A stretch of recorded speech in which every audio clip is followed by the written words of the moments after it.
Hello, you're watching RT 24-hour news live from the Russian capital. It is 9 a.m. in Moscow. The apparent suicide of a Russian interpreter in Cyprus 8 years ago could actually be linked to the murky world of illegal prostitution and sex slavery.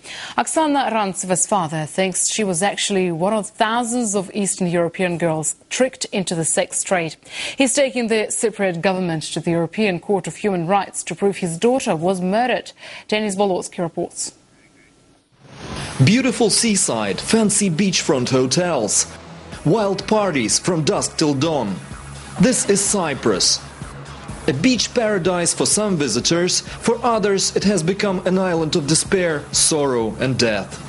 8 years ago, a 21-year-old Russian interpreter, Oksana Rantseva, was found dead on the sidewalk in central Limassol. Cyprus police claim Oksana committed suicide by jumping from the balcony of this building right behind me.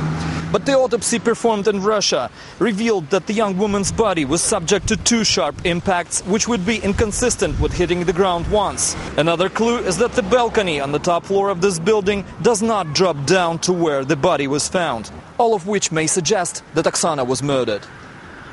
Oksana's relatives believe that instead of an interpreting job promised by a recruiting agency, the woman was forced into prostitution and killed.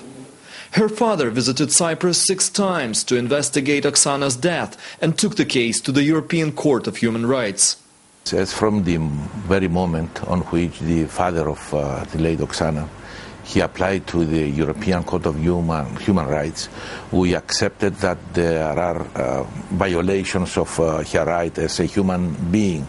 And we do accept this responsibility of the Republic of Cyprus. While local police are preparing to investigate Oksana's case once again, other victims speak out. Olga came to Cyprus from Moldova. She managed to escape from her job at the cabaret, where girls were encouraged to have sex with clients after the show. Many others, Olga says, are still in danger. When I came first time in Cyprus, I came by my personal problems, and I didn't know exactly which kind of job I will have here. The place where I came, many girls, the boss, he take the passport from the girls. Workers from East European countries outside the European Union get less protection under Cypriot law than EU citizens. Father Savasa Michaelidis, a local Orthodox priest who helped Olga and dozens of other girls, says there's no simple solution to the trafficking problem. I say 1 girl, they come 3, 4. So we have to fight the problem at the root. In this Russian newspaper, there are dozens of ads for jobs of waitresses and exotic dancers abroad, which some say is just camouflage for a modern-day slave trade. Several watchdog groups in Russia fight against human trafficking through rescue, education and counseling. But their lawyers are still overwhelmed by the number of new victims. Human trafficking is the 3rd most profitable criminal business after guns and drugs trade. This type of crime is lucrative because you can only sell firearms once, but you can sell a woman many times and get constant income. The Cypriot authorities recently abolished so-called artists' visas for cabaret dancers and imposed stricter employment guidelines.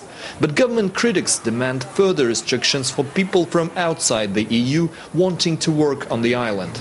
Meanwhile, desperate job seekers somewhere in Eastern Europe are probably considering yet another offer, like waiting tables for €5,000 a month. An offer that could lead to virtual slavery, or even worse. Like Oksana Rantseva, who found death in paradise. Denis Bolotsky, RT, Cyprus.